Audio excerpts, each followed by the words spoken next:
Good morning. Well, chances are you probably can't see me. You can probably see my shirt, but I'm using a microphone today based on the feedback from 2 people. 38,000 views on that video. 2 of you asked me to use a microphone.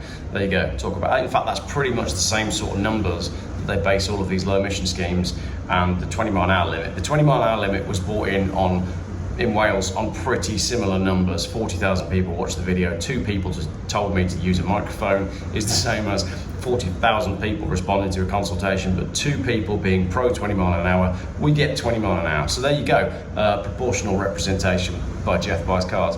Lobster's hanging out over there. I want to talk about cars, obviously.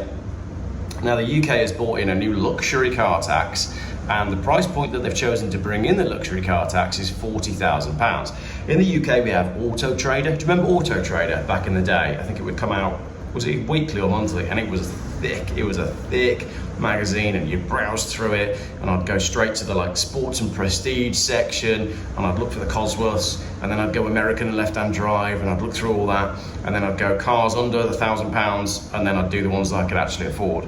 Browsing through the Autotrader magazine was just a dream. I'm going to buy one on eBay.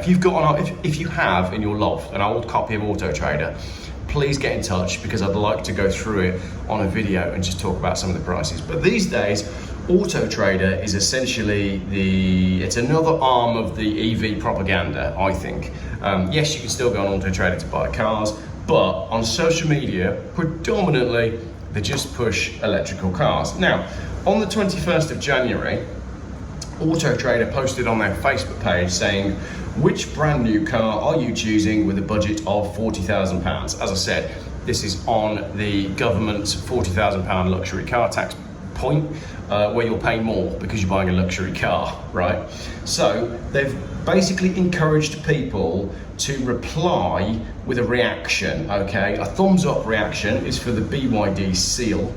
A heart is for the Kia Sportage. Weird face thing is for the BMW X1, and a MacMaster thumbnail face is for the Renault Scenic E-Tech.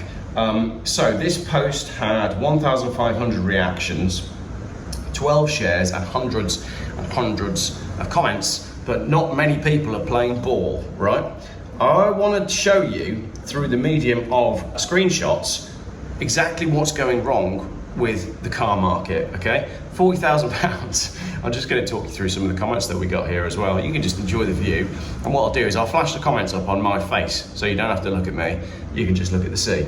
The ordinary person can't afford anything that expensive. That's why we are hanging on to our old cars and keeping them on the roads. They work well, are cheap to run, and are reliable. Those are the cars we want. 338 likes just on that comment. And that's absolutely the point. This is why the car industry is struggling. They're making cars that are overly complex that we don't want at a price that people can't afford.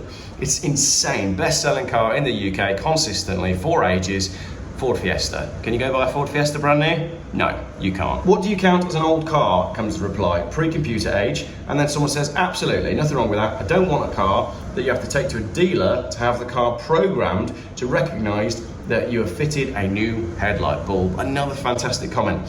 How many cars are there where you can't go out and change a bulb on your driveway? And then someone goes a step further and says, I prefer the old plugs and points for a fix rather than computer codes telling you what's needed. This guy wants to go back to a distributor, points and condenser, HT leads and an ignition coil. Fair enough. I mean, at least you know what's what with those things. Carry a spare set of points with you, and a job's a good one. Michael says, I agree. I just replaced my 7-year-old car with another petrol one. Electric didn't even come into my mind. And then Mark says older car equals money pit. I haven't found that. I haven't really had any old cars that have been horrendous money pits, apart from that one that broke just before Christmas, but it was 600 quid, and I made more than that when I broke it for parts. Someone says I have a 2011 Yeti diesel Skoda, 45 miles to the gallon, 560 miles to the tank. I don't think there are any EVs at the minute that could do 560 miles on one tank. If there are, let me know, and if you are the manufacturer or the PR department, lend one to me and we'll see. Mike says, ordinary people, oh yeah, maybe you need to get a better job, as most people I know drive new or almost new cars. You mean the populace on benefits can't afford this, but most of them have PIP cars on the taxpayer anyway. Interesting comment, bringing in Motability there. Now, if most of the vehicles that are selling brand new are to companies and to Motability schemes, both of which are subsidised by the government, then the brand new price doesn't matter. So the brand new price of cars has been pushed by the rise of Motability and company car schemes. Interesting, probably a debate for another video. T.E. Burrows says, £40,000 30 years ago could buy a reasonable house. Cars have become both too expensive and overcomplicated with fancy tech plus emission control devices. So gone are the days of buying a new car. I tend to go for something between 3 to 5 years old with below average miles with a full history. Another great comment there. And again, 3 to 5 years old is even too new now. Cars were that good in the 2000s, 2010s. You can go even older. You go 14 years old and still get yourself a very, very good car. None of the above. I would spend no more than 15 grand on something used and no mileage and then keep the rest, says Ian Hopper. Great comment. I mean, I was looking at this morning, I'm going to do a video on the upcoming Manor Park auction, and there's a lovely Jaguar XJ TD V8 in that one. You know, the one that Clarkson drove from, I want to say Germany to Blackpool on one tank of diesel? Nice looking car. Ellis says 40 grand and you're driving a Kia, an early 2000s Lexus with unreal spec and significantly better build quality is a tenth of the price. I like that comment. For what you're going to spend on petrol in a very, very cheap car, you're much better off going for an old Lexus. You get an old LS 430 or a GS for a couple of £1,000 and then not worry about the running costs because you just save yourself £40,000 and you got a better car for it. Gary says, I'd like to know how the government can raise car tax in line with inflation, but not raise the £40,000 luxury car tax, which your car tax is based on in line with inflation. If they did, then it would be £52,000. No disrespect meant, as I do actually like them, but a Ford Cougar is over £40,000 and certainly not a luxury car. Again, great comment. Thank you for that, Gary. Good point. No, the government isn't putting the luxury car tax at £52,000 because they make more money if they lower it. 40 grand doesn't count as a luxury car in the current economy that we're in terms of car prices. Ben Brooks says, I'd take a Skoda Superb TSI Estate over any of these. And Ben, I think you're spot on. Skoda Superb is a superb car, the clue's in the name. And Simon says the answer is always a Mazda MX-5. Plenty of those coming up in classic car auctions. Yenej says, I bought my Citroen C5 Tourer in 2017 as a 2-year-old car for 16 grand.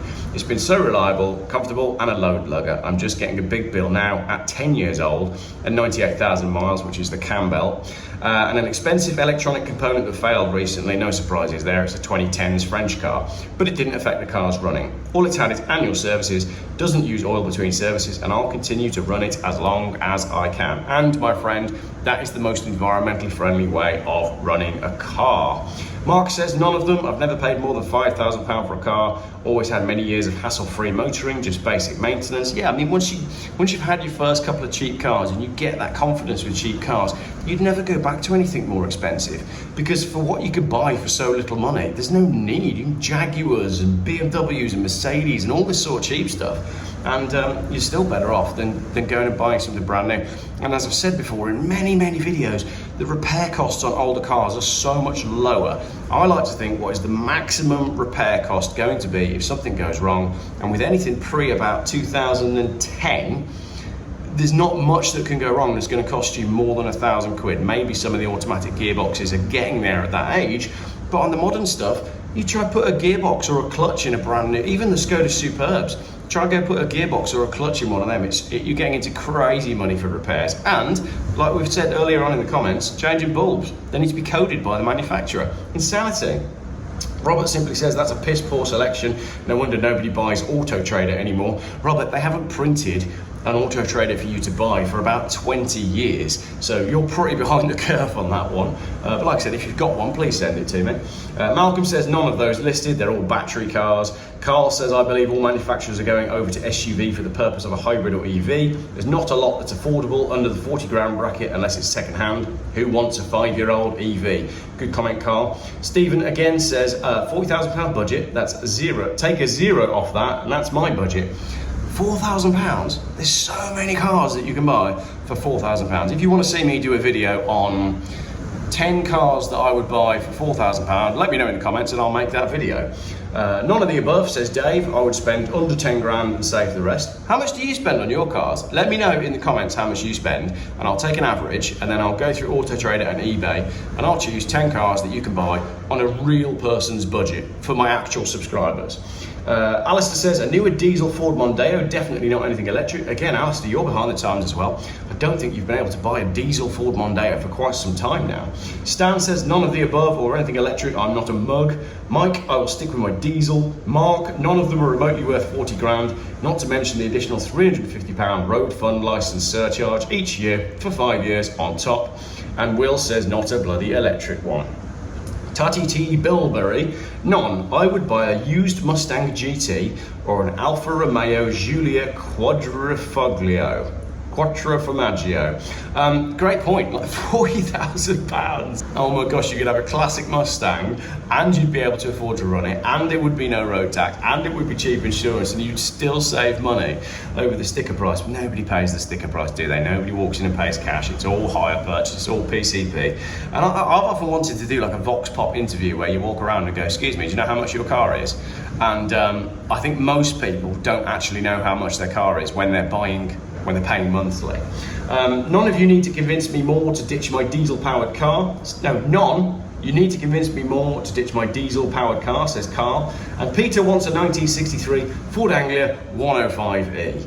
Fair enough. Malcolm says anything as long as it has an engine. And Neil says with £40,000, none of those on the list. Do you see what I'm getting at? Most of these comments are all in the same vein. If this is the opinion of the general British public, then it just shows how wrong manufacturers are getting it and explains why they are being financially decimated.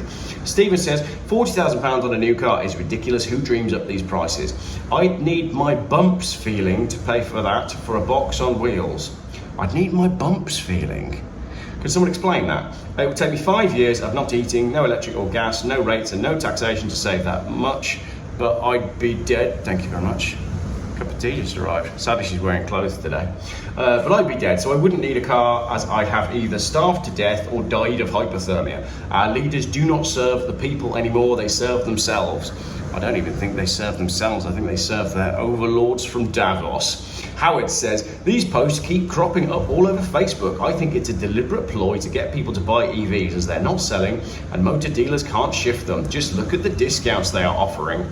Here's one that I was sent earlier on, 43% discount on a brand new Polestar. And this dealer's got 4 of them. There you go. If you 25 grand for a brand new Polestar, they're beginning to look like a bargain. I don't mind a Polestar, it's not bad. So if you need an EV, right, you can buy one brand new, 43% discount. Can you imagine me walking into a shop and trying to buy this shirt and haggling and saying, can I have 43% off the price? The guy would say, not a chance, no chance. I'm seriously out of touch here. The last car I bought was £400 and it's still going strong, says Andrew Young. I haven't bought many cars for less than £400 that were any good, but I did once buy a Rover 620 diesel in full-on old man spec. It was green with beige leather. I paid £300 and I swear that car used no fuel. It was insane, the fuel economy I could get out of that car. And it was so incredibly comfortable. It was on an R-edge as well. And you think, well, you go back to, maybe there's another video in how British automotive journalists destroyed Rover. It was a great car. It was very cheap to run, it was very comfortable, it was well built, and it was a good looking car. But that was towards the end of Rover.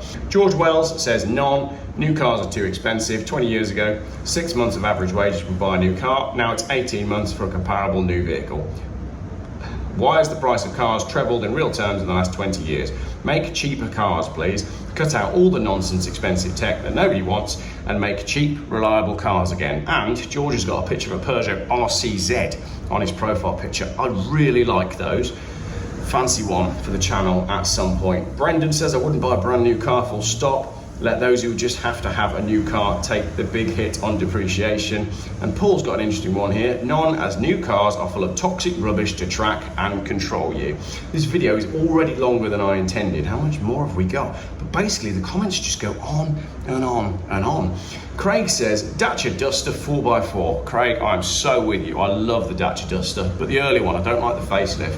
waiting for full hybrid and put the change towards some underbody protection, a set of steel wheels, maybe a winch and a snorkel with full waterproof electrics. Craig, that is an excellent suggestion. I like that a lot. And then David says £5,000 on a diesel car with full service history and then £35,000 on holidays. And I think that is capturing the general mood of the nation. I could go on. Non says Elaine, I would stick pins in my eyes before I buy an EV. I'll stick with my 12-year-old Volvo. Funnily enough, there's quite a few people in the comments who are offering to stick pins in their eyes, which I thought was hilarious.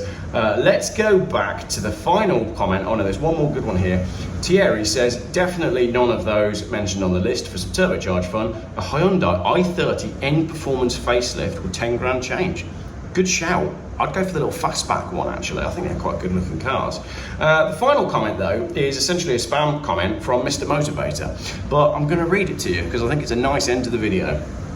Happy Sunday everyone. As we step into this beautiful day, let's take a moment to pause and reflect on our journey. Sundays are not just a day of rest. They are a powerful reminder that we have the opportunity to reset and recharge for the week ahead. It's the perfect time to think about our goals, both big and small, and to recognize the progress that we've made so far. I've made loads of progress. I've bought like 7 shirts. Every challenge we face is a stepping stone toward growth. Well, the next challenge is, can I find another shirt? Because I think I've now used all my shirts, and I do like to have a different shirt for every video. It's sort of become my thing whilst we've been out here. Remember, success isn't a straight path. It's filled with twists and turns and bumps along the way. Are they the same bumps that chap wanted feeling? Embrace each moment, learn from the setbacks, and celebrate the victories no matter how small they may seem. Each step forward is a testament to your resilience and determination. So let's fill this week with intention and purpose. Let's chase those dreams and work toward our goals with passion and perseverance. You have the strength to create the life you desire. So let's make this week count. Here's to new beginnings, fresh opportunities, and the relentless pursuit of our dreams. If you dream, like I do, of old diesel cars, let's keep it going. I quite enjoyed that spam comment at the end there. Let me know what you thought of the video. Let me know what you thought of the sound, the shirt, the lobster. And yeah, what's the most amount of money you've ever spent on a car? What's the least amount of money you've ever spent on a car? And how much will you spend on your next car? And do you want me to do the 10 cars I can stop biting me? 10 cars that are biting me right now. 10 cars that I can find for your budget that I think you should buy. And I promise they won't all be Volvos. Thanks for watching.